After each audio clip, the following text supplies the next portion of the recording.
하와이에서 사역을 시작한 지 얼마 되지 않았을 때 하와이 제가 사역했던 곳이 호놀룰루가 있는 오아후 섬인데 그 섬에서 동쪽으로 이제 가면 동쪽으로 해서 섬을 이제 한 바퀴 돌 수가 있어요.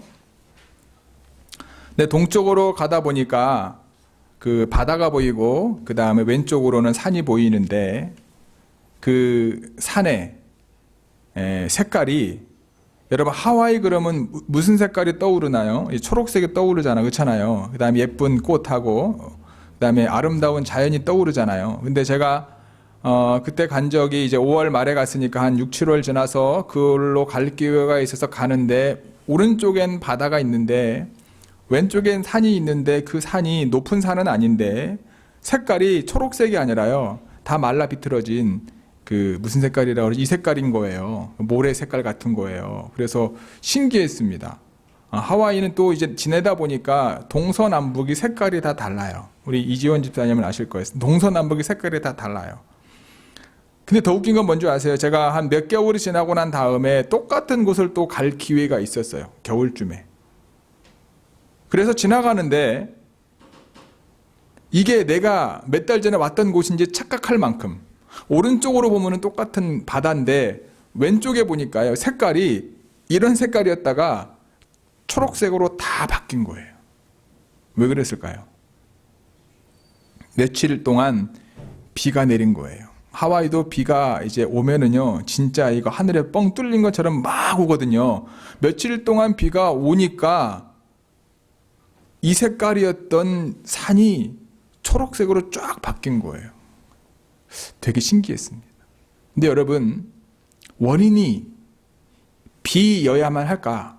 비만 내리면 이랬던 산이, 이랬던 밭이 초록색으로 다 바뀔까? 아닙니다. 또 하나의 이유가 뭐죠? 그 풀이 생명력이 있었던 거예요. 생명력이 없는 나무나 풀에 많은 물을 주면 어떻게 돼요? 전혀 초록색을 필 수가 없습니다.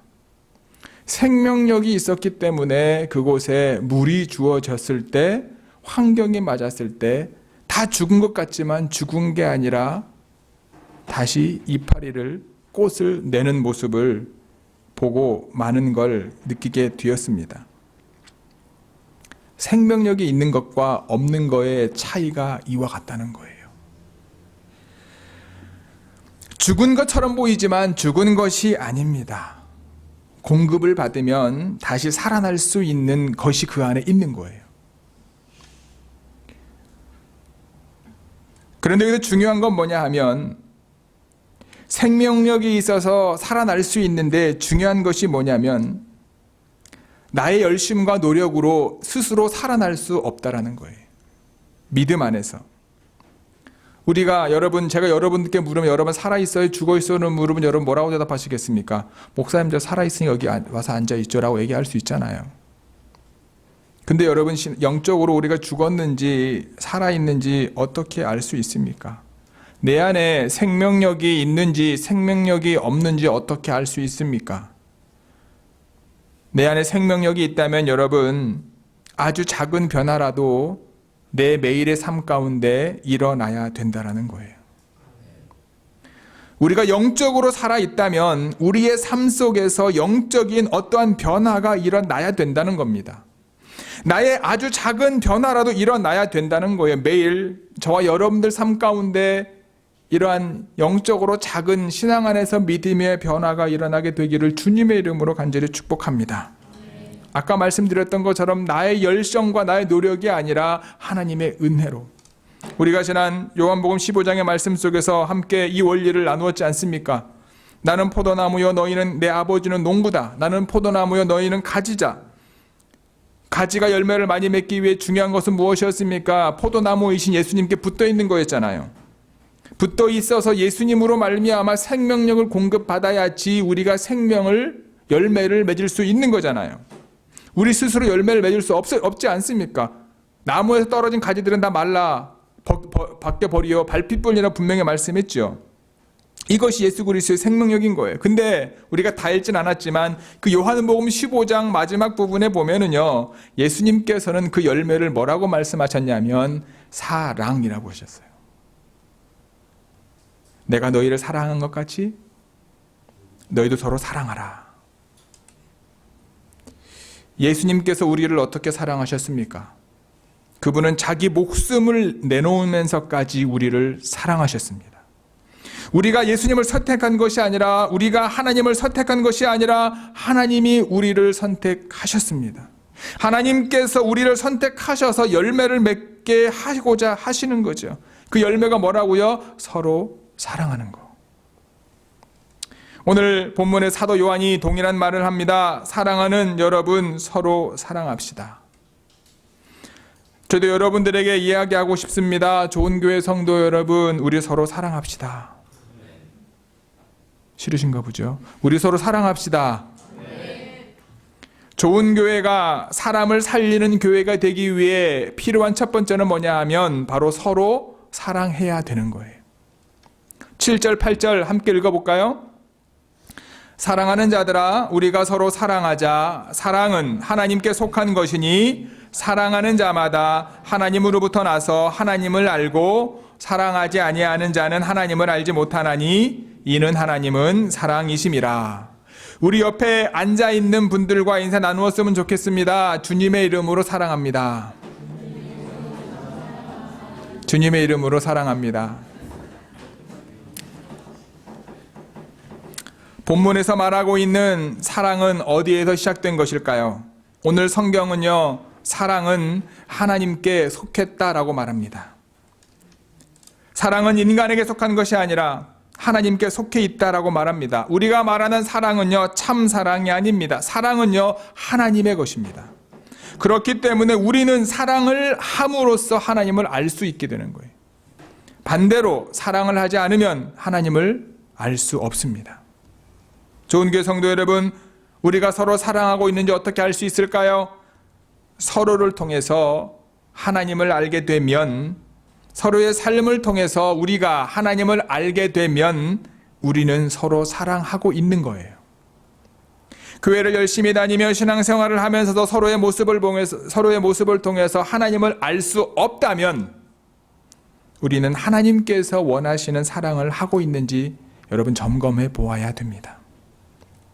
가정에서도 마찬가지입니다. 내 삶을 통해 내 주변에 누군가가 하나님을 알게 된다면, 내 남편이, 내 아내가, 내 자녀들이 나를 통해 하나님을 알게 된다면, 내 말과 내 행동을 통해 내 주변에 누군가가 하나님을 알게 된다면 여러분들은 사랑하고 있는 거예요.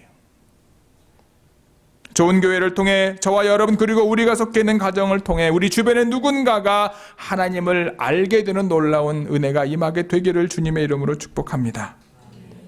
두 번째, 사람을 살리는 교회가 되기 위해 두 번째 생각해 보아야 될 건 뭐냐면요, 우리가 서로 사랑을 하되 그 기준이 무엇인가를 우리가 점검해 보아야 됩니다.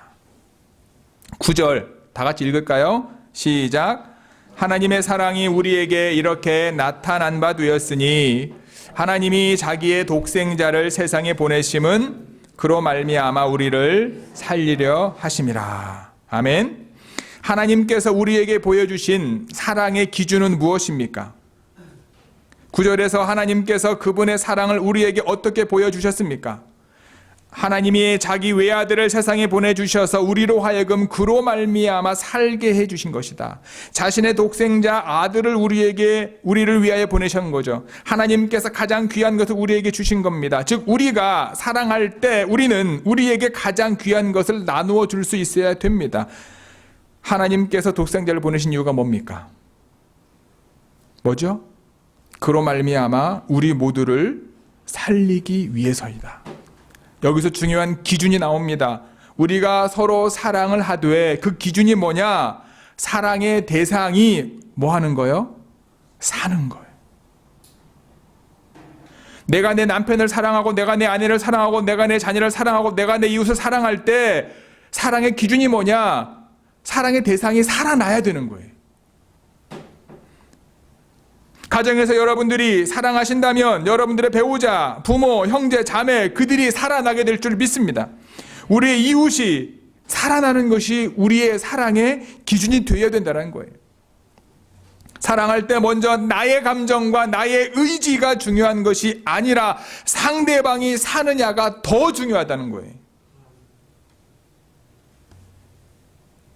제가 태어나서 오늘 이 순간까지 살아가는 동안 저희 아버지를 통해서 아들아 사랑한다 라는 말을 한 번도 들어본 적이 없습니다. 아마 여기 저보다 나이 많으신 분들이 몇 분 안 계시거든요. 아마 여러분들의 부모님 세대의 여러분들에게 아들아 딸아 사랑한다, 미국에 오래 사신 분들 말고 한국에 오래 사시는 분들은요, 나이 드신 분들, 지금 70이 넘어가신 분들이 자녀들한테 아들아 딸아 사랑한다 말을 잘 안 하시더라고요. 그렇다고 우리의 부모님 세대가 우리를 사랑하지 않는 걸까요? 아니잖아요. 사랑하는데 사랑한다라는 말씀을 안 하세요. 제가 미국으로 이민 오고 난 다음에 몇 달 지나서 제주도에 전화를 해서 아버님께 아버지, 이제 그 손주 손자들이 멀리 떨어져 있으니까 지금 저희 아버지의 그 할아버지 상은 무서운 할아버지래요. 본인 스스로가 그렇게 얘기해요. 나는 손자들한테 무서운 할아버지로 남기 원한다. 그런 말씀을 하시긴 하지만 제 아버지랑 이제 통화하다가 할아버지를 잘 모를 수 있으니까 아빠 이제는 미국에 사는 애들은 잘하면서 I love you를 많이 한다고. 그러니까 아버지가 손자 손녀들한테 사랑한다 라는 말을 해줘야지 얘네들이 할아버지를 좋아한다고, 할아버지가 본인들을 사랑한 줄 안다고 제가 그렇게 부탁을 드렸어요. 저희 아버지가 뭐라 그랬게요? 저한테 뭐라 그랬을 것 같습니까? 너나 잘해. 너나 잘해. 내 방식대로, 내 감정대로, 내 의지대로 하는 것이 사랑이 아닌 것 같아요. 상대방이 이해할 수 있는 방식으로 상대방이 느끼게 될 감정으로 사랑하는 것이 사랑인 것 같습니다. 좋은 교회 성도 여러분, 요한복음 3장 16절 말씀 아시잖아요. 하나님이 세상을 이처럼 사랑하사 독생자를 주셨으니 이는 저를 믿는 자마다 멸망치 않고 영생을 얻게 하려 하심이라. 세상을 사랑하셨고 세상을 살리기 위해 독생자를 주셨습니다. 하나님께서 독생자 예수님을 먼저 생각했더라면 인류를 먼저 생각한 것이 아니라 독생자 예수님을 먼저 생각했더라면 인류를 구원했던 십자가 사건은 이루어지지 않았을 겁니다. 이것이 사랑의 기준인 거예요. 우리 좌우를 바라볼까요? 지금 여러분 옆에 앉아 계신, 오른쪽 왼쪽에 앉아 계신 그 분이 사는 것이 저와 여러분들의 사랑의 기준임을 잊지 마시기 바랍니다. 그분을 살리기 위해 우리가 사랑할 때 하나님께서는 저와 여러분들을 사망에서 생명으로, 죽음에서 부활로 갈 수 있는 영원한 생명으로 인도하실 줄 믿습니다. 여기서 중요한 것은 뭐냐면 여러분 10절 전반부예요. 같이 읽어볼까요? 시작. 사랑은 여기 있으니 우리가 하나님을 사랑한 것이 아니요 하나님이 우리를 사랑하사. 무슨 말입니까? 우리가 그 사랑을 할 수 있는 이유는요, 내가 잘나서가 아니라 하나님이 저와 여러분들을 먼저 사랑해 주셨기 때문에, 내 열정으로 사랑하는 것이 아니라 내 아내를 사랑함에 있어서도 동일하다고 저는 믿습니다. 제 생각과 이성과 지식으로 제 아내를 사랑할 수 있죠. 왜 없습니까? 제 아내도 저랑 마찬가지겠죠. 근데 그것만 있으면 여러분 시간이 지나면 식더라고. 한국 분들 얘기하잖아요. 50, 60 넘어가면 뭐로 산다 그래요? 대답 안 하시는 분은 지금도 사랑하시는 분이고, 벌써 벌써 결혼했는데 대답하려고 하시는 분은 좀 이제 의심이 갑니다. 뭐냐 여러분, 사랑이 하나님이 나를 사랑하시는 그 사랑으로 사랑하지 않으면 그거는 사랑이 아닐 수 있는 거예요. 우리는 하나님의 사랑을 받기보다는요, 벌을 받아야 하는 죄인입니다. 우리의 상태는 하나님께는 상관이 없습니다. 하나님께서 아무 조건 없이 우리를 사랑하셨어요. 이것이 사실입니다. 여러분이 좋은 학교를 졸업해서 하나님께서 여러분들을 사랑하신 것이 아니라 여러분들이 사업에서 성공해서 높은 자리에 올라가서 하나님이 여러분들을 사랑하신 것도 아닙니다. 그래서 여러분들 사회적으로 성공하려고 애를 쓰지 마세요. 여러분들이 애를 썼다고 성공하는 게 아니잖아요. 내가 아무리 애를 써도 여러분 하나님의 은혜를 부어주지 않으면 성공할 수가 없어요. 이 원리를 알면 되는데, 교회는요 세상적으로 성공한 사람들이 모이는 곳이 아닙니다. 교회는요 하나님의 사랑이 필요한 사람들이 모이는 거예요. 하나님의 사랑을 아는 사람들이 모이는 거예요. 하나님의 사랑을 먼저 받은 것을 믿음으로 고백하는 사람들이 모이는 게 교회인 거예요. 그리고 그러한 사람들을 통해서 그 하나님의 사랑을 모르는 사람들이 하나님을 알 수 있도록 하기 위해 만드신 것이 바로 교회인 거예요. 그래서 하나님께서 먼저 나를, 다른 사람이 아닌 나를 사랑하셨음을 잊지 않는 저와 여러분 모두가 되기를 주님의 이름으로 축복합니다. 옆에 계신 분들을 왜 사랑하십니까? 내 남편이기 때문에, 아내이기 때문에, 자녀이기 때문에, 부모이기 때문에, 좋은 교회의 지체이기 때문에 사랑하신다면 여러분 그 사랑은 2% 부족합니다. 우리가 그리스도인으로 대답해야 될 것은 뭐냐? 하나님께서 나를 먼저 사랑하셨기 때문에 내가 당신을 사랑합니다 라고 고백해야 되는 거예요. 하나님께서 보여주신 그 사랑으로 이웃을 사랑할 수 있는 저와 여러분 모두가 되기를 주님의 이름으로 축복합니다. 그와 같은 사랑을 통해 우리 좋은 교회가 사람을 살리는 교회가 될 수 있는 거예요. 세 번째, 사람을 살리는 교회가 되기 위해 우리는 화목제물이 되어야 합니다. 10절 후반부 같이 읽어볼까요? 시작. 하나님이 우리를 사랑하사 우리 죄를 속하기 위하여 화목제물로 그 아들을 보내셨습니다. 여러분, 화목제물이 무엇입니까? 화목제물은요, 구약시대에 하나님께 제사를 드릴 때 사용했던 제물입니다. 제단 앞에 깨끗한 제물이 드려지면 드려진 제물을 잡고 불에 태워 그 냄새로 하나님 앞에 드려졌던 겁니다. 하나님의 외아들 예수님을 화목제물로 드렸다는 것은 그분께서 우리 죄를 위해 이 땅에 오셨는데 뭐 하기 위해 오셨습니까? 죽기 위하여 오셨다는. 예수님께서 살기 위해 이 땅에 오신 것이 아닙니다. 그분의 능력을 드러내기 위해 이 땅에 오신 것이 아닙니다. 그분은 죽기 위해 이 땅에 오신 거죠. 그런데 놀라운 것은 무엇입니까? 그분이 죽으심으로 그분을 믿는 모두가 사는 거예요. 그냥 사는 게 아니라 영원히 사는 거예요. 그분의 죽으심이 모두에게 생명력을 부어주는 생수가 된 거예요. 2017년 6월 30일 JTBC 뉴스를 통해 이렇게 보도된 적이 있습니다. 21살짜리 SC의 시신이 발견된 거예요. 이틀 전 오후 7시쯤에 충북 청주의 한 교회 외부 베란다에서 웅크린 채 부패되어 있는 것을 발견합니다. 이틀 전 새벽 2시쯤에 남자친구 21살 Y씨가 집 안에서 목 졸라 살해하고 이곳에 버린 겁니다. 과거 연인 사이였던 이들은 5개월 전부터 다시 만나기 시작했고 교회 근처 원룸에서 함께 살았습니다. 여자친구가 갑자기 헤어지자고 말을 하니까 화가 나서 범행을 저질렀다는 게 Y씨의 진술입니다. 연인 간의 폭력과 살인, 이른바 데이트 폭력은요, 연간 7,000건에 발생한다고 합니다. 한국에서만. 이처럼 연인에게 살해당한 피해자는요, 2011년부터 2015년까지 233명이고요. 살인 미수 피해자만도 309명이나 된다고 합니다. 대부분의 피해자는 여성이었고요. 이별 통보 과정에서 주로 발생했다고 합니다. 너무 사랑해서 죽였다는 거예요. 여러분 이해되십니까? 말이 되지 않지만 실제 그러한 일들이 점점 더 많이 일어나고 있는 거예요. 현실입니다. 너무 사랑을 하기 때문에 누군가를 자신의 삶의 기준으로 강요하는 거예요. 그거에 맞춰야지만 사랑한다라고 얘기하는 거예요. 남편은 아내에게, 아내는 남편에게, 또는 부모는 자녀에게, 자녀는 부모에게 자신의 가치를 강요합니다. 다 잘 될 거야. 다 너를 위해서 하는 거야. 조금만 참아. 내 말 들어야지. 교회 안은 어떻습니까? 교회 안에도 마찬가지죠. 서로에게 자신이 가지고 있는 신앙의 기준을 강요합니다.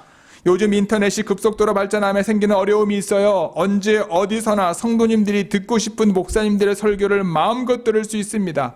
그것이 잘못되었다는 게 아니에요. 유명한 목사님의 좋은 설교와 그분들의 목회 철학을 통해 우리가 하나님의 은혜를 경험하는 게 참 좋은 거지요. 나쁜 게 아닙니다. 문제는 뭐냐 하면 그분들의 설교를 가지고 다른 사람을 비판하는 거예요.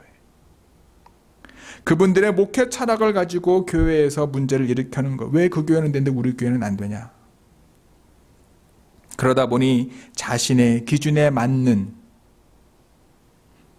교회나 목회자가 없습니다. 그래서 교회를 다니기 싫다는 거예요. 자신이 하나님을 믿지만 교회는 다니기 싫다는 거예요. 자신이 가지고 있는 그 기준을 가지고 다른 사람들을, 목회자들을, 교회들을 비난하고 비판합니다. 자신이 화목제물이 될 의지가 전혀 없어요. 다른 사람들을 화목제물로 삼아가지고요, 내가 살기를 원하고 살고 있는 것처럼 착각하는 삶을 사는 거죠. 문제는 뭐냐면 여러분, 그 비난과 비판이 상대방의 영혼을 죽일 수도 있다라고 하는 사실을 잊어버리게 된다는 거예요. 좋은 교회 성도 여러분, 사랑은 고린도전서 13장에 나오잖아요. 사랑은 모든 허다한 허물을 덮는다는 거예요. 참된 사랑은요, 절대 상대방을 죽이지 않습니다. 참된 사랑은요, 정말로 죽어가는 그 영혼을 살릴 수 있는 게 참된 사랑이고요. 하나님이 우리에게 보여주신 그 사랑, 예수님이 우리에게 화목제물로 되어지면서 보여주신 그 사랑은요, 살리는 사랑인 거예요. 사랑이라고 이야기하지만 그 결과가 그 사람을 죽이는 것이라면 그것은 사랑이 아닙니다. 이것은 사랑이라고 이야기하지만 하나님으로부터 시작된 것이 아니라 나로부터 시작된 거예요. 육체로부터 시작된 거예요. 인간의 방식대로 사랑하는 것을 말하는 겁니다. 바울은 다음과 같이 말합니다. 고린도전서 3장 3절 같이 읽어볼까요? 너희는 아직도 육신에 속한 자로다. 너희 가운데 시기와 분쟁이 있으니 어찌 육신에 속하여 사람을 따라 행함이 아니리요. 고린도후서 3장 17절 주는 영이시니 주의 영이 계신 곳에는 자유가 있느니라. 영은 살리는 것이요 육은 무익한 것입니다. 우리가 서로 사랑한다고 하지만 우리 안에 시기와 분쟁이 있다면 그것은 하나님께서 보여주신 사랑이 아닙니다. 저와 여러분은 육에 속한 사람이 아니라 영에 속한 사람임을 믿으시기를 바랍니다. 하나님께서 우리에게 보여주신 사랑은 살리는 거예요. 자신의 죽음, 화목제물이 되심으로 모든 사람을 살리는 거예요. 비록 화목제물이 되면은요, 나는 죽지만 그곳에 하나님께서 원하시는 참 자유가 생기는 겁니다. 나만 희생하는 것 같지만 나의 희생으로 하나님의 사랑이 우리의 삶 속에 온전해지게 되는 거예요. 나는 죽은 것처럼 보이지만 하나님께서 죽음 가운데 있는 예수 그리스도를 부활하신 것처럼 저와 여러분들의 인생에 놀라운 부활의 능력과 은혜를 주실 줄 믿습니다. 하나님께서는요, 자신의 생명과도 같은 외아들 예수님을 이 땅에 보내셨습니다. 그를 보내신 이유는 그를 통해 그를 믿는 모든 사람들, 그들에게 생명과 삶을 주기 위해서. 하나님께서는 예수님을 이 땅에 보내셨고 예수님께서는 그 뜻, 하나님의 뜻에 순종함으로 인류의 구원의 역사가 이루어진 겁니다. 우리는 예수님이 될 수 없습니다. 하지만 그분께서 이 땅에 오셔서 우리에게 보여주시고 남기고 가신 삶의 가치와 삶의 흔적을 우리는 성경을 통해 배우고 알 수 있습니다. 하나님께서는요, 좋은 교회가 사람을 살리는 교회가 되게 하기 위하여 저와 여러분들을 부르시고 저와 여러분들 함께 부르시고 저와 여러분들을 통해 그 일을 이루시기를 원하심을 기억하시기 바랍니다. 우리 좋은 교회가 사람을 살리는 교회가 되기 위해 우리의 힘이 필요한 것이 아닙니다. 우리의 힘과 우리의 능력으로 불가능합니다. 우리의 노력으로 이룰 수 없는 꿈이 바로 그겁니다. 하지만 예수님께서 주시는 생명력으로 가능합니다. 포도나무이신 예수님께 붙어 있어 그분이 공급해 주시는 생명력을 받으면 가지인 우리는 열매를 맺을 수 있습니다. 사랑의 열매를 맺을 수 있습니다. 사람을 살리는 열매를 맺을 수 있습니다. 저와 여러분의 생명의 근원이 되는 것이 아니라 생명의 근원 되신 예수님께서 인도하는, 하나님이 사용하시는 통로가 되는 겁니다. 그래서 저는 여러분들을 사랑할 겁니다. 여러분들에게 무엇인가를 강요하지 않을 겁니다. 45년 전 성경 고등학교를 졸업한 한 여인과 1년 동안 교회에서 합숙하면서 세례 교육을 받았던 한 남자가 결혼을 하게 되었습니다. 그리고 그 둘은 첫날 밤을 지내기 전에 첫 자녀는 아들이든 딸이든 하나님께 드리기로 서원 기도를 드렸고 첫날 밤을 지냅니다. 그리고 한 남자아이가 태어났습니다.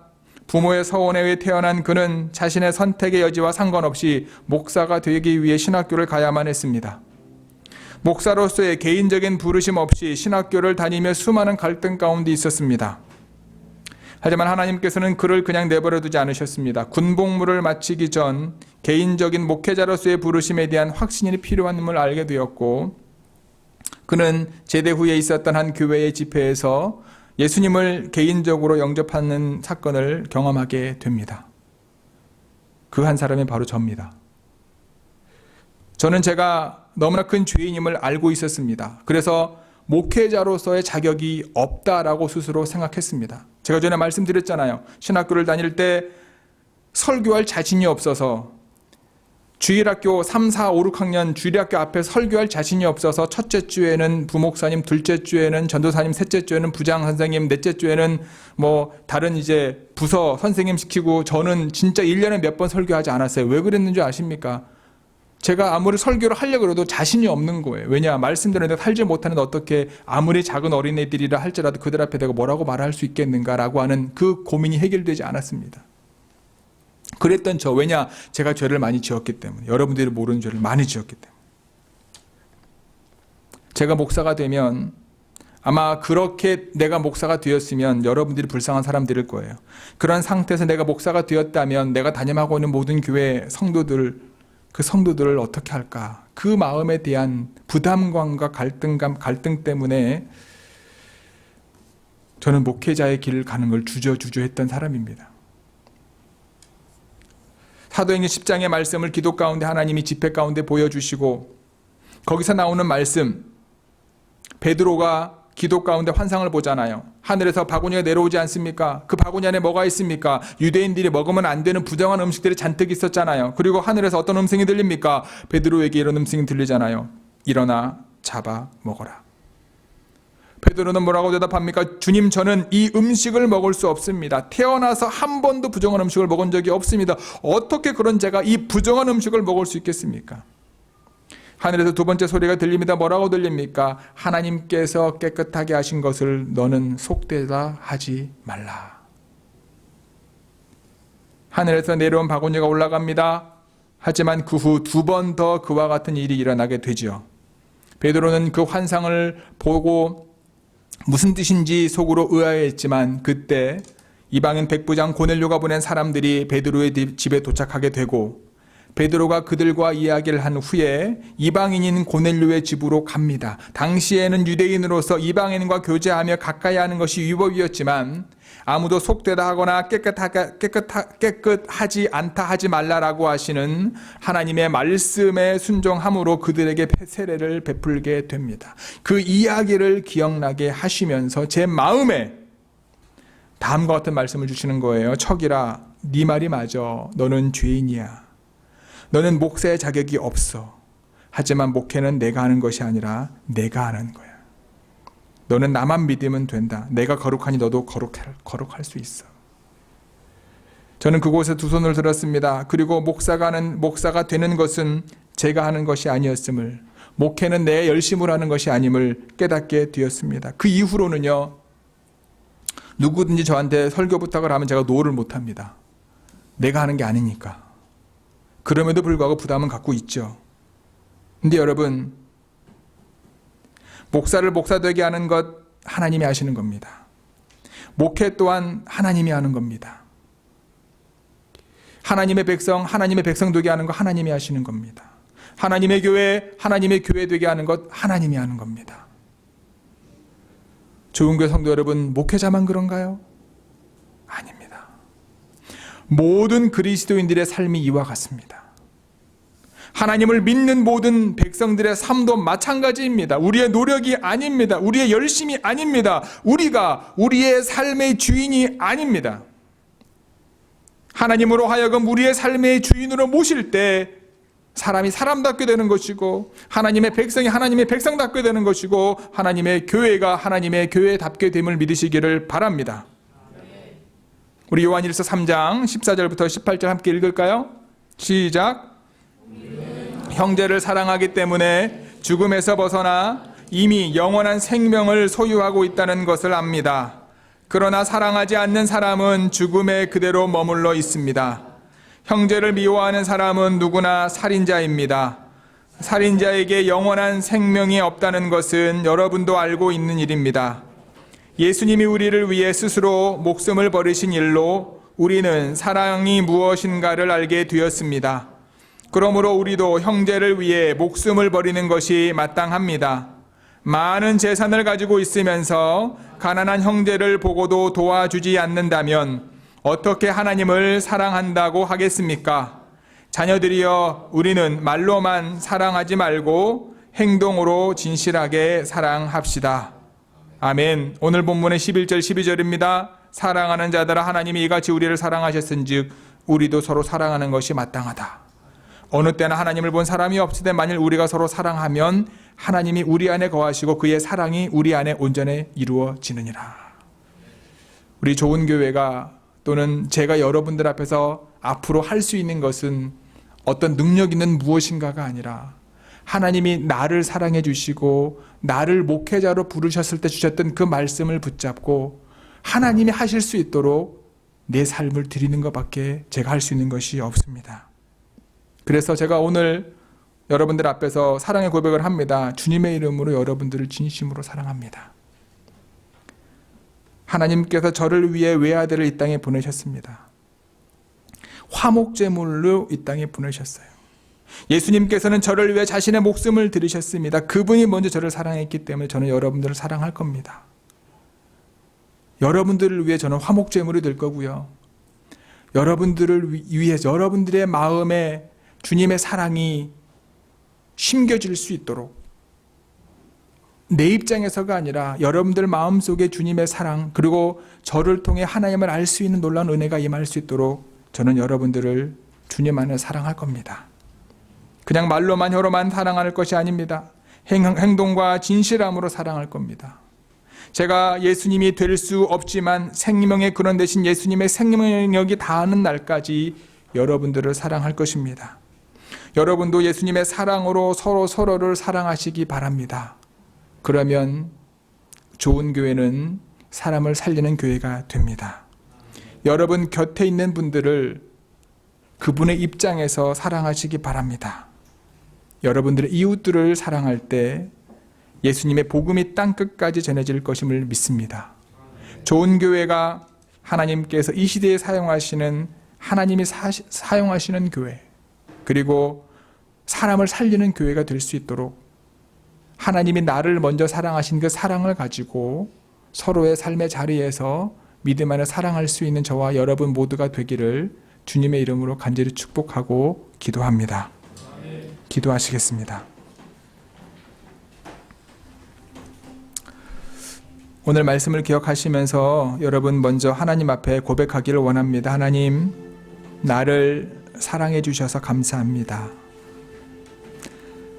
하나님의 사랑을 받을 자격도 없는 나를 사랑해 주셔서 감사합니다. 먼저 하나님 앞에 감사의 고백을 드리시고요. 그리고 하나님이 나를 사랑하시는 그 사랑으로 내 남편을, 내 아내를, 내 자녀를, 내 이웃을, 좋은 교회 지체들을 사랑할 수 있도록 하나님의 사랑으로 나를 충만케 하여 주옵소서. 기도하시기 바랍니다. 주님 또한 내 방식으로 사랑했던 것들 내려놓게 하시고 사랑을 받는 상대자가, 대상이 하나님을 알 수 있도록, 사랑할 수 있도록 내 안에 하나님의 은혜를 주옵소서.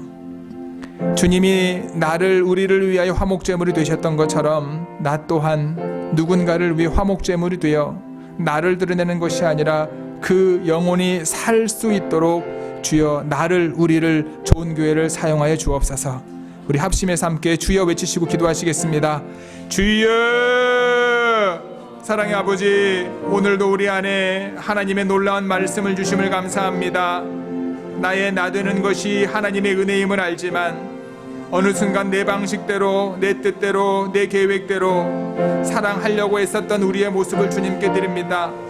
다시 한번 우리 안에 이 시간 이 연약함을 주님께 드리오니 주여 받아주시고, 하나님이 나를 사랑하시고 하나님의 나를 위해서 예수님을 보내셨고 예수님 동안 자신의 목숨을 내어주시고 화목제물이 되어주셨던 놀라운 하나님의 은혜를 기억하며 하나님이 원하시는 거룩함 가운데 나아가는 저희들 모두가 되어줄 수 있도록 하나님 함께하여 주시고 역사하여 주시고 인도하여 주옵소서.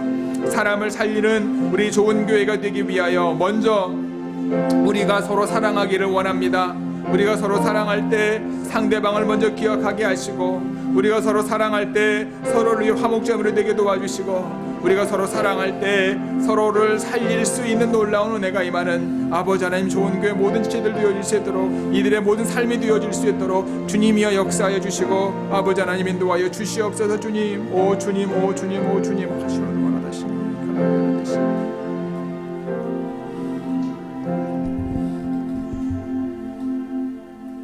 하나님, 우리가 하나님의 사랑을 받을 수 있는 어떠한 조건도 가지고 있지 않지만 먼저 우리를 사랑해 주신 하나님께 진심으로 감사를 드립니다.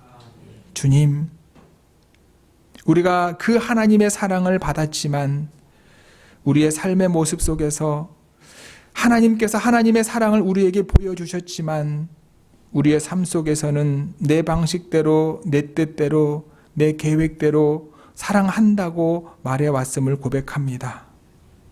이 시간 우리의 모든 연약함을 거룩한 보혈의 은혜로 사해 주시고 다시 한번 하나님의 은혜와 하나님의 사랑으로 우리의 삶을 채워 주옵소서.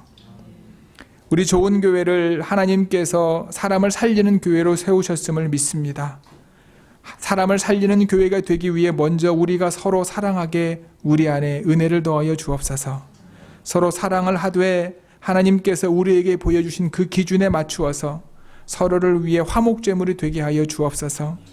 그리하여 내 삶의 모든 순간순간이 나를 드러내는 것이 아니라 상대방이 살고 상대방이 기쁘고 상대방이 하나님의 은혜를, 하나님을 알 수 있는 믿음의 통로로 저희들을 사용하여 주옵소서. 하나님, 쉽지 않음을 알지만 주님께서도 십자가의 길을 걸어가셨던 것처럼 우리가 그 길을 걸어갈 때 우리의 삶을 통하여 부활의 능력과 부활의 은혜를 경험하게 될 줄 믿습니다. 내가 교회를 살리기 위해 애를 쓰는 것이 아니라, 내가 영혼을 살리기 위해 애를 쓰는 것이 아니라 하나님께서 나와 교회와 많은 죽어가는 영혼들을 살리기 위하여 우리를 사용하기 위하여 하나님의 사랑을 부어주셨음을 다시 한번 기억하고 우리의 삶을 통하여 하나님이 주시는 그 사랑으로 사랑할 수 있도록 하나님 함께하여 주옵소서. 이 모든 말씀 우리 주 예수 그리스도의 이름으로 기도드렸사옵나이다. 아멘.